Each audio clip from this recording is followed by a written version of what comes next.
Hi, my name is Bob Roth, and I've been a teacher of Transcendental Meditation for over 40 years. I want to start right off with a very simple working definition of Transcendental Meditation. Number one, TM is a very simple technique.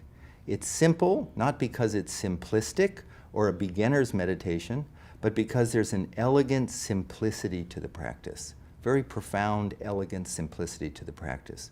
Number two, it's natural. There's no manipulation, there's no suggestion. Every human being can practice Transcendental Meditation as well as every other human being. Very simple to learn and very enjoyable to practice. Number three, it's effortless. Effortless in contrast to many other meditation techniques which involve concentration or control of the mind, trying to clear the mind of thoughts. This is completely effortless, as we'll see in a few moments. It's practiced 20 minutes twice a day, sitting comfortably in a chair with your eyes closed.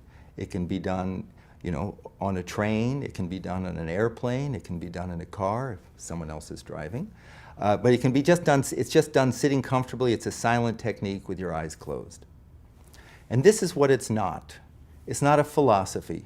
I have no philosophy for you. When you learn Transcendental Meditation, no one's going to give you a TM philosophy of life. There's no philosophy whatsoever. It doesn't involve any change in lifestyle. You don't change your diet or anything.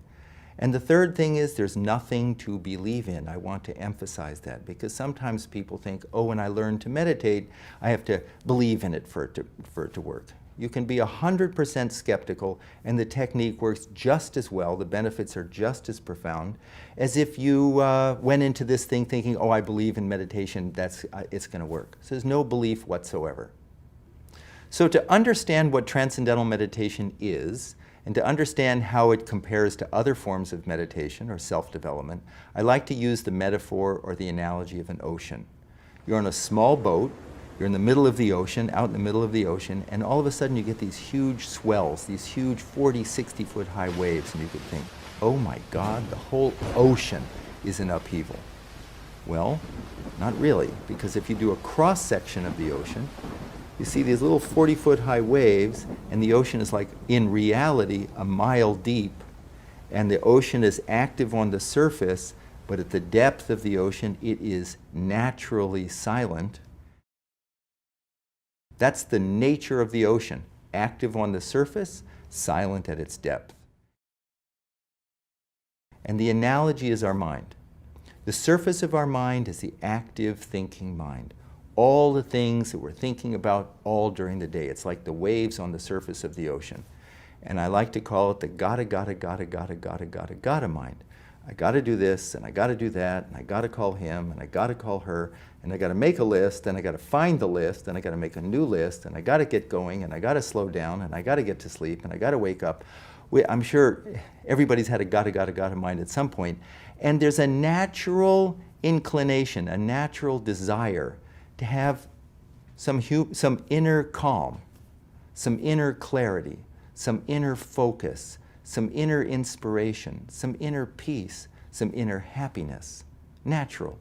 And the operative word there is inner. And the question is, where is that inner, and how do we get there? Deep within every human being, deep within all of us, is a level of the mind that is already calm, already settled, already wide awake. The ancient meditation texts use very big words. They say it's a source of our unbounded creativity, unbounded intelligence, happiness, focus, clarity. Now the big question is, how do you get there?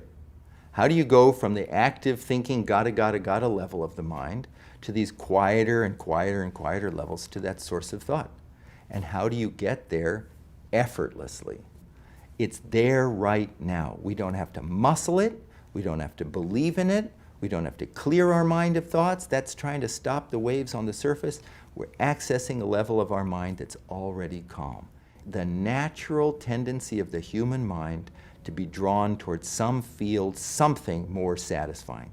Absolutely spontaneously more satisfying. Inside is a field of great satisfaction. Source of thought, great, very charming field. In transcendental meditation, we learn how to give the attention of the mind an inward direction. Instead of outward through our senses toward that nice music, that interesting conversation, that, is it hard to watch a great movie? No, your attention is drawn to it. So, but that all goes out through the senses. Now, like that cross-section of the ocean, we learn how to give the attention of the mind an inward direction, and automatically the attention is drawn, settled quieter and quieter and quieter levels, because quieter levels of the mind are increasingly more satisfying. Transcendental meditation is always taught one-to-one by a trained, certified teacher of TM. I need to emphasize that. This isn't transcendental meditation is not a mass meditation. It's not something you learn out of a book, not something you get from a tape. The technique is taught over 4 consecutive days of about an hour to an hour and a half a day over 4 consecutive days. And the first day, always one-to-one with a trained teacher of transcendental meditation, certified teacher. And at that time, what you learn from your teacher is you're given a sound, the proper mantra, proper vehicle for you to settle down, and you're taught how to use it properly. Transcendental meditation is just a simple, natural, effortless technique to give access to that calm, silent level of the mind that is always there, but is overshadowed because of the constant noise, crazy of the day. So there's no change in lifestyle, there's nothing to believe in, there's no philosophy. It's just a simple, natural, effortless technique that once learned, you carry with you for the rest of your life.